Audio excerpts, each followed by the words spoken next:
Shalom, shalom à tous les saints. Nous bénissons encore l'Éternel, notre Dieu, qui nous dispose en ce temps afin de pouvoir nous exhorter toujours autour de sa parole. La Bible nous dit, nous approcher de toi, c'est tout un bonheur. Voilà pourquoi nous sommes encore des bienheureux, des bien-aimés, heureux, parce que s'approcher de l'Éternel, c'est notre bonheur. Ok? Donc, nous sommes toujours sous notre enseignement, l'identité du chrétien. Que la grâce et la paix soient sur chacun d'entre vous. J'invite chacun d'entre nous à prendre nos Bibles. On va débuter. On continue, on poursuit notre marche. L'identité, nous avions dit que ça signifie le caractère de deux choses identiques, où il y a une similitude parfaite. Ok? Aujourd'hui, nous allons essayer, hier nous avions essayé de toucher quelques points qui sont liés à la similitude avec le Christ. Et nous n'avions pas terminé d'ailleurs, donc nous allons poursuivre. Par la grâce de Dieu, nous allons poursuivre parce qu'il y avait encore pas mal de versets qui devaient être donnés par rapport à cela. Donc, je crois que nous étions... bon, je prends les versets qui sont là, hein, la suite des versets, par la grâce de Dieu. Par la grâce de Dieu, la plupart des versets qui sont là, nous les avions donnés. Je crois qu'il ne restait que Colossiens chapitre 2. Je crois qu'il ne restait que Colossiens chapitre 2.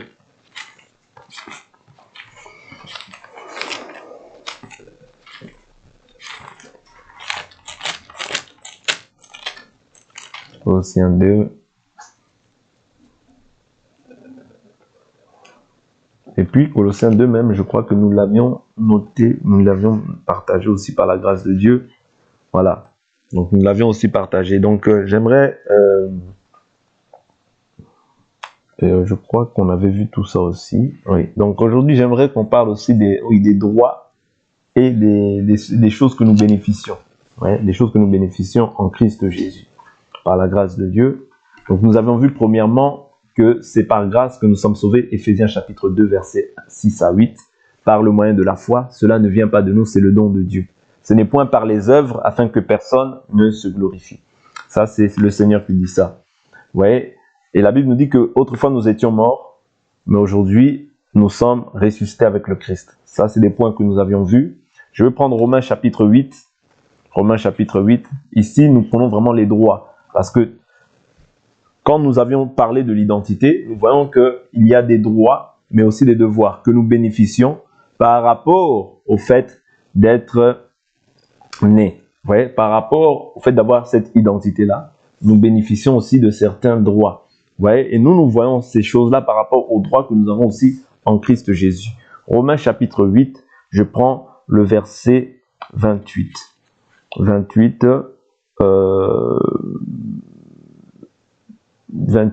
je prends... Oui. Nous savons du reste que toute chose coopère au bien de ceux qui aiment Dieu, de ceux qui sont appelés selon son dessein. Okay? Car ceux qu'il a connus d'avance, il les a aussi prédestinés. Okay? À être semblables à l'image de son Fils, afin qu'il soit le premier-né d'un grand nombre de frères. Et ceux qu'il a prédestinés, il les a aussi appelés. Ceux qu'il a appelés, il les a aussi justifiés. C'est-à-dire que toi, en Christ Jésus, tu as hérité de ce qu'on appelle la justification. Tu es justifié. La justification, c'est quoi? La Bible nous dit, nous sommes justifiés par grâce au moyen de la foi. Ouais. C'est par grâce que nous sommes sauvés par le moyen de la foi. Cela ne vient pas de nous, c'est le don de Dieu. C'est-à-dire que tu as obtenu la justification. Cette chose-là t'a été imputée. C'est-à-dire ça a été imputé. Dès lors où tu as cru, Dieu maintenant t'impute certaines choses. Tu es déclaré juste. Vous voyez? Bien qu'il n'y ait pas de juste, il n'y en a qu'un seul, c'est Christ. Mais quand tu entres en lui, comme ce n'est plus toi qui vis, mais c'est lui qui vit en toi, tu es déclaré automatiquement juste à cause de Jésus. La justice, ce n'est pas ce que toi tu fais. Non, la justice, c'est parce que tu le fais en Jésus. Lorsque tu sors de Jésus, même si tu fais des actes, des bonnes œuvres, tu n'es plus juste selon Dieu. Parce que l'Écriture nous dit dans le livre de Ésaïe, pendant Ésaïe chapitre, je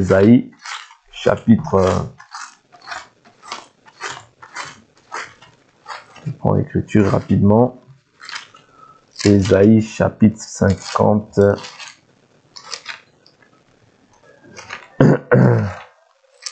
54, je crois, parle de ça. Ésaïe, qui nous parle de la justice de l'homme qui est un vêtement pollué. Voilà. Ésaïe 64, verset 5. L'Écriture nous dit quoi? Ésaïe 64, verset 5. Nous sommes tous devenus comme un objet impur, et tous nos actes de justice sont comme un vêtement pollué. Nous sommes tous flétris comme une feuille, et nos fautes nous emportent comme le vent. Vous voyez, c'est-à-dire que la justice de l'homme devant Dieu, c'est un vêtement pollué. Ok? C'est un vêtement pollué. C'est une œuvre qui n'est pas, que Dieu n'agrée pas. Ok? L'œuvre que Dieu a agréée, ce n'est que le sacrifice de Christ à la croix. Tu n'as voulu ni sacrifice, ni holocauste, tu m'as formé un corps. Vous voyez, c'est dans ce corps-là que Dieu vient faire sa volonté. Voilà pourquoi aucun homme ne peut être trouvé juste devant Dieu. Mais celui qui est trouvé juste, c'est celui qui demeure d'abord en Christ. Parce que c'est Christ que Dieu a agréé. Et quand toi tu demeures en Christ, alors tu es agréé aussi de Dieu. Vous comprenez? C'est comme ça que tu obtiens la justification. C'est comme ça que tu es déclaré juste. Vous voyez? Et c'est par ce même moyen-là que le monde aussi sera condamné. Pourquoi? Parce que le monde, en refusant Jésus, ils font de Dieu un menteur. Oui, ils font de Dieu un menteur. C'est-à-dire qu'ils déclarent par là même que Dieu n'aura pas envoyé son Fils pour pouvoir les sauver. Dieu n'a pas envoyé son Fils dans le monde pour juger le monde, mais pour sauver le monde. Oui. C'est-à-dire que si quelqu'un fait des œuvres justes, il viendra à la lumière. C'est ce que nous dit le livre de Jean chapitre 3. Ce n'est pas moi qui le dis. Jean chapitre 3, nous l'avions vu dernièrement dans un dernier enseignement. Jean chapitre 3, il dit, et voici, verset 19, verset 18. Celui qui croit en lui n'est pas jugé, mais celui qui ne croit pas est déjà jugé, parce qu'il n'a pas cru au nom du Fils unique de Dieu. Et voici le jugement, la lumière est venue dans le monde, et les hommes ont aimé les ténèbres plus que la lumière, parce que leurs œuvres étaient mauvaises. Vous voyez, c'est-à-dire les œuvres des hommes sont mauvaises, voilà pourquoi ils ne viennent pas à la lumière. Car quiconque fait le mal a de la haine pour la lumière, et ne vient pas à la lumière de peur que ses œuvres ne soient réprouvées. Mais celui qui pratique la vérité vient à la lumière afin qu'il soit manifeste que ses œuvres sont faites en Dieu. Vous voyez, c'est ça le jugement du monde. C'est-à-dire du fait qu'ils n'ont pas cru, ils ne seront jamais justifiés. La justification ne passe que par Jésus. Voilà pourquoi il y a beaucoup de gens dans les religions, ils veulent faire beaucoup d'œuvres, beaucoup d'œuvres. C'est pas mauvais. Mais si ce n'est pas par ces œuvres-là qu'ils peuvent être déclarés justes. Même celui qui donne tout son argent aux pauvres, s'il ne croit pas en Jésus-Christ, il ne sera jamais sauvé. Parce que Jésus-Christ, c'est lui qui est la porte des brebis. Oui. Et quand on croit en lui, on atteste que Dieu est vivant. Oui. Mais celui qui ne croit pas en lui ne croit pas que Dieu a envoyé son Fils pour son salut. Oui. Parce que dans Jean chapitre 3, Jean chapitre 3, il est écrit quoi? Il est écrit au verset 35, il dit « Car celui que Dieu a envoyé dit les paroles de Dieu parce que Dieu donne l'Esprit sans mesure. Le Père aime le Fils et a tout remis dans sa main. Celui qui croit au Fils a la vie éternelle. Celui qui ne se confie pas au Fils ne verra pas la vie, mais la colère de Dieu demeure sur lui. » Vous voyez? C'est-à-dire que celui qui ne croit pas au Fils ne verra pas Dieu, mais il verra la colère de Dieu demeurer sur lui. Et la colère de Dieu, vous voyez? C'est-à-dire la colère de Dieu, c'est que si tu meurs dans cet état-là, sans croire, il n'y aura pas une seconde grâce pour toi. La grâce, elle est de ton vivant. Et c'est ça que toi, tu bénéficies. C'est-à-dire, tu bénéficies, quand tu crois, tu as la vie éternelle en toi. C'est pas tu auras, tu as la vie éternelle en toi. Ok? Donc, ici, je voulais simplement exprimer le fait que nous sommes justifiés. C'est pour ça qu'hier, je vous ai dit qu'à la surface de la terre, ce qu'on peut appeler juste ou parfait, c'est toi, c'est moi. Pas à cause de nous-mêmes, mais à cause de celui qui a porté nos péchés sur la croix. Donc nous sommes justifiés, déclarés justes. Être justifié, c'est quoi? C'est être déclaré pur, c'est être déclaré saint, sans péché, ouais. Acquitté, libre. Ouais.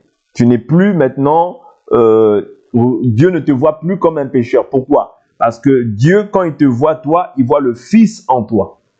Et la Bible nous dit que celui qui a le Fils a la vie. Mais celui qui n'a pas le Fils n'a pas la vie. Or, la vie là dont il est question, c'est la vie éternelle. Oui, la vie éternelle. Le Saint-Esprit. Parce que c'est le Saint-Esprit qui donne la vie à ton esprit.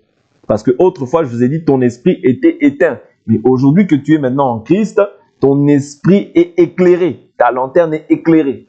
Tu n'es plus ténèbres, mais tu es lumière. C'est ainsi aussi que il nous dit que vous avez été justifiés. Et il dit quoi? Ceux qu'il a justifiés, il les a aussi glorifiés. La glorification, c'est quoi? La glorification, c'est l'état que nous allons revêtir quand nous allons aller dans la gloire. C'est-à-dire, nous allons revêtir un corps de gloire quand nous allons aller à l'enlèvement. Vous voyez? Nous allons revêtir un corps de gloire, un corps sans péché. Vous voyez? Pourquoi? Parce qu'il t'a au préalable prédestiné à cela.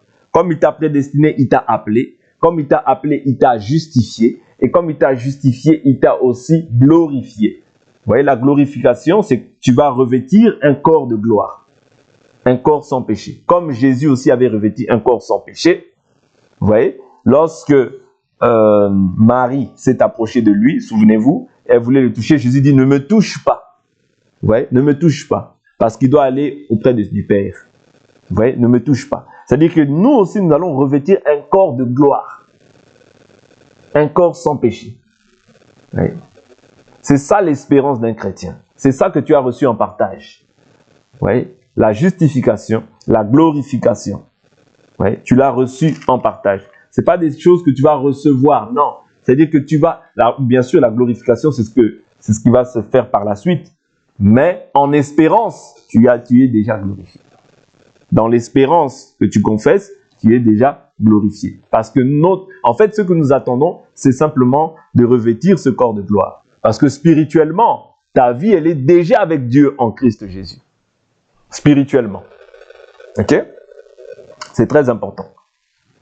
Voilà pourquoi il dit quoi au verset 23 de Romains chapitre 8? Il dit, bien plus, nous aussi qui avons les prémices de l'Esprit, nous aussi nous soupirons en nous-mêmes en attendant l'adoption. Oui, nous sommes fils adoptifs tels que nous sommes là. Mais nous attendons que l'adoption soit manifeste pleinement, soit pleinement manifeste. L'adoption, la rédemption de notre corps. Vous voyez? L'adoption et la rédemption de notre corps. Vous voyez? Ce corps-là doit revêtir un corps sans péché. Parce que tu ne peux pas aller avec ce corps-là dans la gloire. Tu ne peux pas. Pourquoi? Parce que dans ce corps-là réside le péché. C'est ainsi que l'Écriture dit que tant que dans 2 Corinthiens 5, tant que nous sommes dans ce corps, nous sommes éloignés du Seigneur. Oui. C'est dans ce corps-là que réside le péché. Tu ne peux pas... Voilà pourquoi pour aller au ciel, quand nous allons aller à l'enlèvement, toi et moi, nous ne pouvons pas aller avec ce corps-là.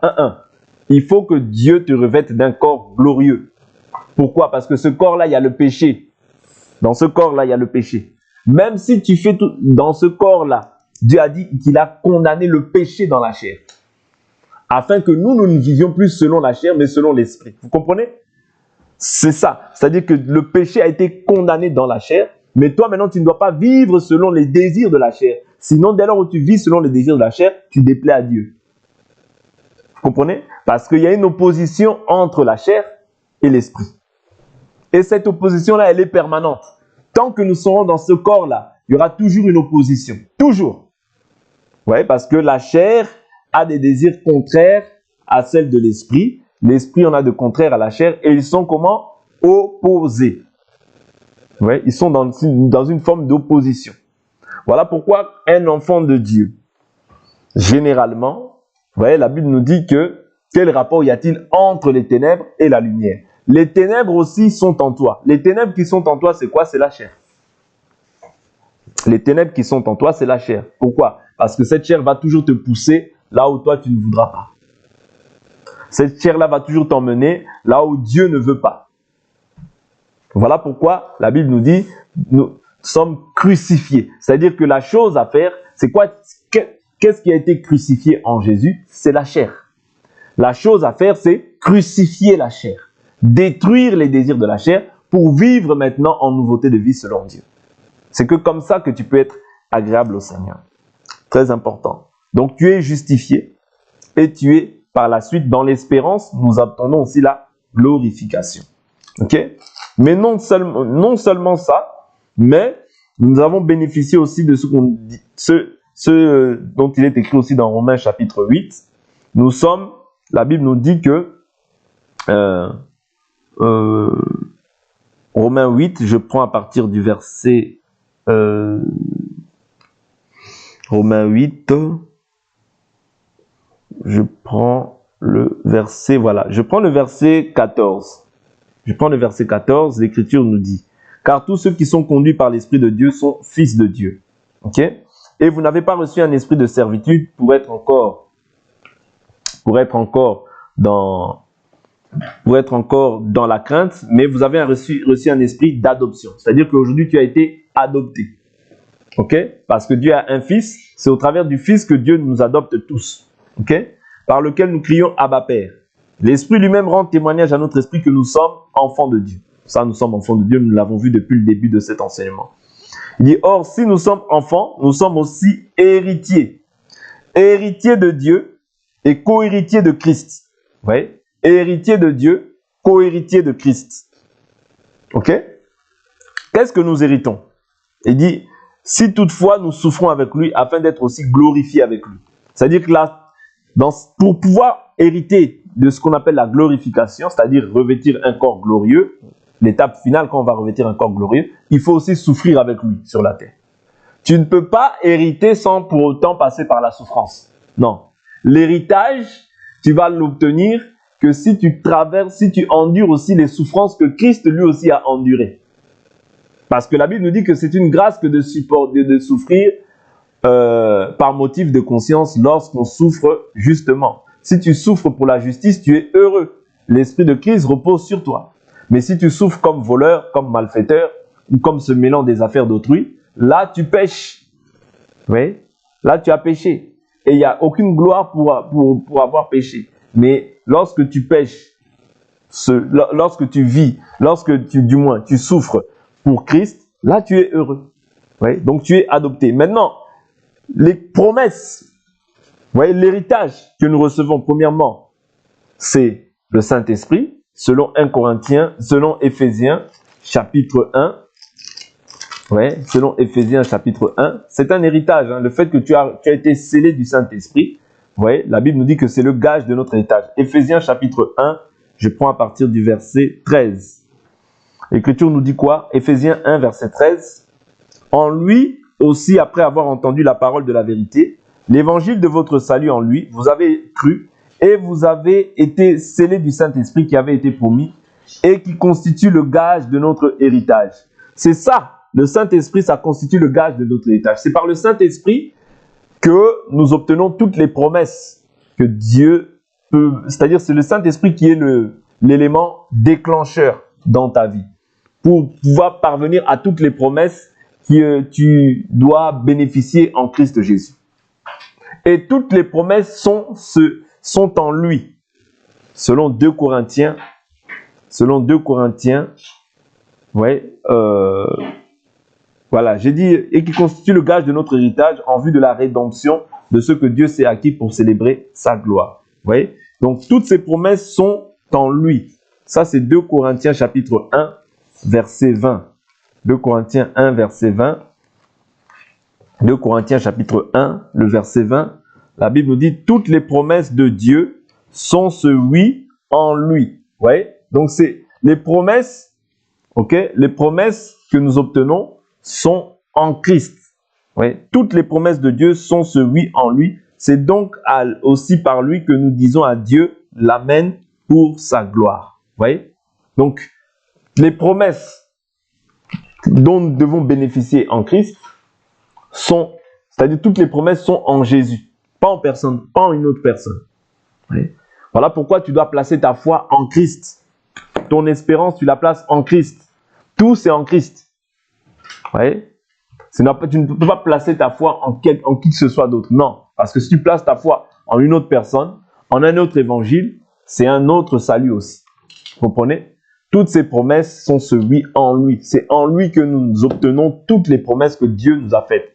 Et aujourd'hui, il faut que tu comprennes que tu es héritier de Dieu, co-héritier de Christ, mais tu es aussi bénéficiaire de toutes les promesses qui ont été faites à Abraham. Parce que par la foi, nous possédons en fait ces promesses-là. Je prends l'Écriture. Je prends les Écritures. Tout ça, c'est des choses que nous avons. C'est ça, ta nouvelle identité. Ouais. Je prends dans le livre de Galates. Galates chapitre 3, je crois. Nous possédons ces choses-là par la foi. Vous voyez, par la foi, tu possèdes toutes ces choses-là. L'Écriture nous dit quoi? L'Écriture nous dit quoi?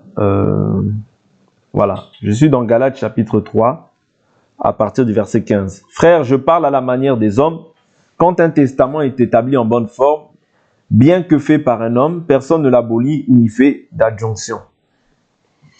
Or, les promesses ont été faites à Abraham et à sa descendance. Il n'est pas dit « et aux descendances » comme s'il s'agissait de plusieurs, mais comme à une seule et à ta descendance, c'est-à-dire à Christ. Vous voyez? C'est-à-dire à Christ. Or, toi, quand tu rentres en Christ, tu es bénéficiaire aussi de toutes les promesses qui ont été faites à Abraham. Quelles sont les promesses qui ont été faites à Abraham? Prenons-les rapidement. Genèse 22, verset 18. Genèse 22, 18. C'est toutes ces promesses-là dont toi tu es bénéficiaire. Ouais, par la foi en Christ. Dès lors où tu crois, tu sais ton partage.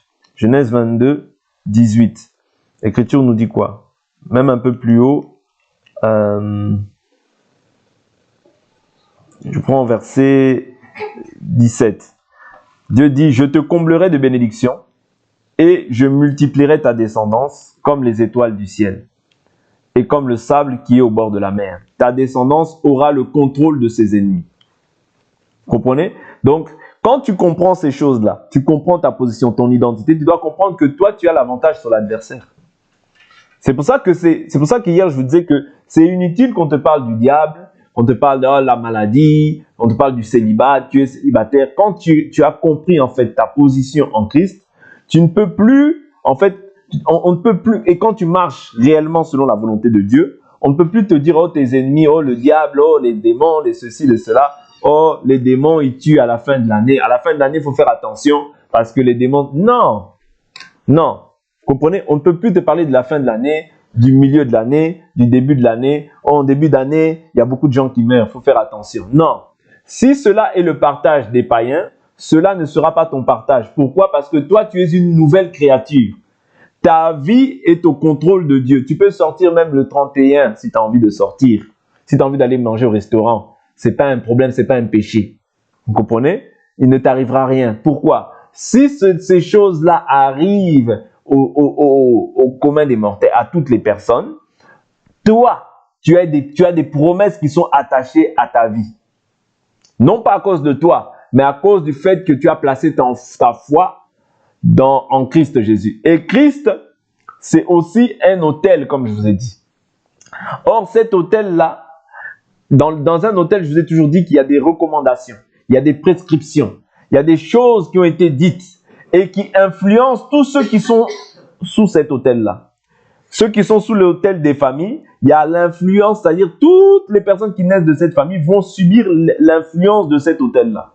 Si par exemple, les gens dans une famille, ici je prends des personnes qui sont en dehors de Christ. Si par exemple dans une famille, les gens ont dit que non, dans cette famille-là, je veux que toutes les femmes, elles ne se marient pas. Comme ça, moi je deviens riche. Et c'est-à-dire toutes les personnes qui vont naître de cette famille vont subir l'influence de ces autels-là. De même, toi aussi, tu as un autel. Et sur cet autel-là, la croix de Golgotha, quand on parle de la croix de Golgotha, on parle de l'enseignement. Parce que la Bible nous dit que la prédication de la croix. Vous voyez, la croix aujourd'hui, c'est plus une croix physique. Comme tu vois, les gens, ils mettent des croix autour de leur cou et ils disent non, nous sommes chrétiens. Non. Si tu mets une croix, c'est que tu n'as pas compris parce que la croix dont on parle, c'est la prédication. 1 Corinthiens chapitre 1, verset 18. La prédication de la croix est une folie pour ceux qui périssent, mais pour nous qui sommes sauvés, elle est la puissance de Dieu. Ouais. C'est-à-dire la croix aujourd'hui, ce n'est plus mettre une croix comme ça sur ton cou. Non. D'ailleurs, la croix symbolisait en fait le lieu de mort. Chez les Juifs, ça symbolisait qu'un malfaiteur qui est un malfaiteur. Or, Christ s'est fait pécher pour toi et pour moi, pour que nous puissions hériter la bénédiction. Vous voyez? Tous ceux qui sont pendus au bois, tous ceux qui sont pendus au bois sont maudits, selon Galates chapitre 3, verset 10. Tous ceux qui sont pendus au bois, tous ceux qui en effet dépendent des œuvres de la loi sont sous la malédiction, car il est écrit, maudit soit quiconque n'observe pas tout ce qui est écrit dans le livre de la loi. et le mettre en pratique. Et il dit quoi? Au verset 13, il dit, Christ nous a rachetés de la malédiction de la loi, étant devenu malédiction pour nous, car il est écrit, maudit soit quiconque est pendu au bois. Vous voyez? Christ a été pendu au bois pour toi et pour moi, afin que, qu'en lui, nous puissions hériter la bénédiction. Vous voyez? Donc, les païens que nous étions, héritent de toute la bénédiction en Christ. Et qu'est-ce qu'il est dit d'Abraham? Il dit, je te comblerai de bénédictions et je multiplierai ta descendance comme les étoiles du ciel et comme le sable qui est au bord de la mer. Ta descendance aura le contrôle de ses ennemis. L'autel de Golgotha, la prédication que tu as reçue, au jour d'aujourd'hui, fait que tu as la domination sur tes ennemis. Ouais. Tu as la domination. Pas parce que toi tu veux, mais parce que c'est les prescriptions qui ont été établies sur cet autel-là. Vous comprenez? C'est-à-dire, comme il y a, je vous ai dit que l'autel a l'influence sur tous ceux qui siègent, sur toute famille ou sur toute personne qui est sous cet autel-là. Ces autels-là ont l'influence sur la descendance. De même, aujourd'hui, toi, bien que tu sois né d'une personne, d'une famille, dans une famille, mais aujourd'hui, tu as été racheté, tu es membre de la famille de Dieu. C'est-à-dire que l'autel maintenant qui influence ta vie, c'est l'autel de Golgotha. Autrement dit, c'est la prédication de Golgotha. La prédication de la croix, du moins. Vous voyez, c'est la prédication de la croix qui fait que maintenant, c'est ça qui a l'influence sur ta vie. Si Dieu a dit que tu es béni, tu es béni. Même si les gens te maudissent, souvenez-vous, lorsque Balaam est parti maudire Israël, lui-même a dit, il dit quoi? Il dit, je ne peux pas maudire celui que Dieu n'a pas maudit. Vous voyez? C'est-à-dire, si Dieu ne t'a pas maudit, personne ne peut te maudire. Vous voyez? Comment maudirais-je celui que Dieu n'a pas maudit? Vous voyez? La divination, l'occultisme ne peuvent rien contre Israël. Or, Israël, qui était hier un peuple, une nation physique, au jour d'aujourd'hui, quand on prend l'Israël, ce n'est plus l'Israël selon la chair, mais c'est l'Israël selon l'esprit. C'est nous qui sommes les chrétiens, les croyants, selon Romains chapitre 2. Le vrai circoncis, ce n'est plus celui qui l'est selon la chair, mais c'est celui qui l'est selon l'esprit. C'est-à-dire que c'est nous, aujourd'hui, l'Église, vers qui Dieu a tourné ses regards. Vous voyez, Dieu maintenant a les regards fixés sur nous. Vous voyez? Donc c'est très important de comprendre ces clauses-là. Parce que quand tu comprends les clauses de la foi que tu confesses, eh bien tu es en paix. Tu verras que tu ne pourras pas craindre ce que les hommes craignent. Vous voyez, tu as le contrôle sur tes ennemis. Même si tu dors, au milieu de toi, il y a tout le village est sorcier. Mais comme tu as Jésus, dors en paix, ronfle même. Ouais, ronfle, parce qu'ils ne peuvent rien. Celui qui est en toi est plus grand que celui qui est dans le monde. Ça, c'est la clause qui t'est imputée. Ouais, qui t'est imputée à toi, qui a cru. Toutes les nations de la terre se diront bénies par ta descendance, parce que tu as écouté ma voix. Abraham s'en retourna vers ses jeunes serviteurs, puis ils se levèrent pour aller ensemble à Beersheba. Abraham habitait à Beersheba. Vous voyez? Donc là, il y a des promesses qui ont été faites. Mais pas que. Parce qu'il y a d'autres promesses où il est écrit, je te bénirai. Je prends l'écriture il dit, sors de la maison de ton père. Je prends Genèse chapitre 14 aussi, où il est écrit, attendez, non pas 14, je prends Genèse chapitre 12, verset 1. L'Éternel dit à Abraham, va-t'en vers ton pays, va-t'en de ton pays, de ta patrie, et de la maison de ton père, vers le pays que je te montrerai. Nous croyons que autrefois nous avions un père. Notre père, autrefois, c'était le diable. Jean chapitre 8. Vous avez pour père le diable et vous voulez accomplir ses désirs. Ça, c'est Jésus qui dit ça lorsqu'il s'adresse aux Israélites. Donc, tu dois sortir de la maison de ton père. Ouais, il dit, je ferai de toi une grande nation. Ça, c'est la promesse. Ouais, et je te bénirai. Deuxièmement, donc tu es béni, parce que toutes les promesses qui ont été faites à Abraham, tu les reçois aussi. Hein? Ok? Je te bénirai. Donc tu es béni. Je rendrai ton nom grand. Troisièmement, ton nom, Dieu le rendra grand. Deviens donc une source de bénédiction. Ouais? Tu dois être une source de bénédiction étant enfant de Dieu. Quatrièmement, je bénirai ceux qui te béniront. Ouais? C'est-à-dire celui qui te bénit, il est béni. Mais maintenant, il dit quoi? Je maudirai celui qui te maudira. Celui qui te maudit, il est aussi maudit. C'est simple. Hein? Tu maudis un enfant de Dieu, tu es maudit. Ok? Toutes les familles de la terre se diront bénies en toi. Ouais? C'est les promesses qui ont été faites. Ouais? Donc les gens doivent être bénis dans la vie des enfants de Dieu. Parce que, n'oubliez pas, comme j'ai pris dans Galates chapitre 3, que toutes les promesses qui ont été faites à Abraham, vous voyez, nous en bénéficions aussi par la foi en Christ. Vous voyez? Donc tout ça, c'est ton partage. Ok? C'est ton partage. Ok? Je prends une dernière écriture, on va s'arrêter là. L'heure est déjà, le temps nous est déjà imparti. Je prends une dernière écriture. Je prends une dernière écriture.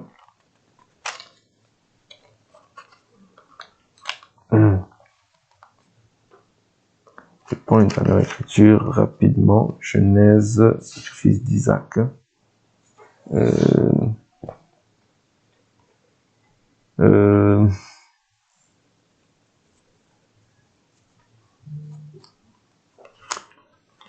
Voilà. Donc, je prends une dernière écriture et on va s'arrêter là. Alors.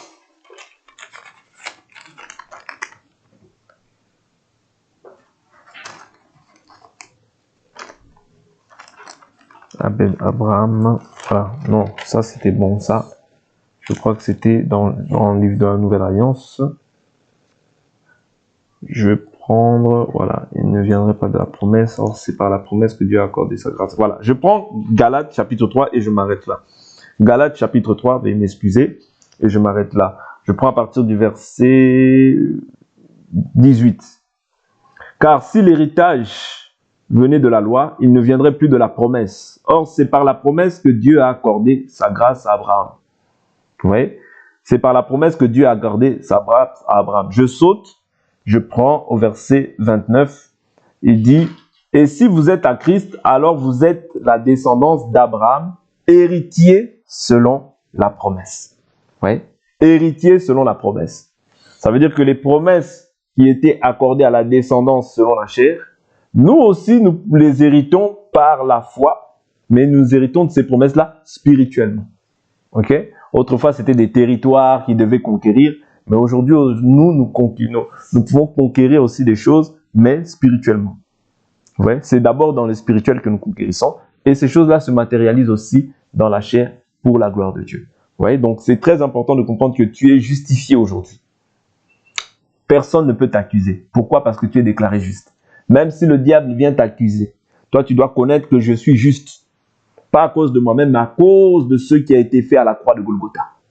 Et si même j'ai péché, je confesse mon péché et Dieu pardonne. Ok? Et tu avances. Tu te relèves, tu avances. C'est ça qui est important. Donc que l'Éternel Dieu nous bénisse. Pour aujourd'hui, on s'arrête là. On va prier.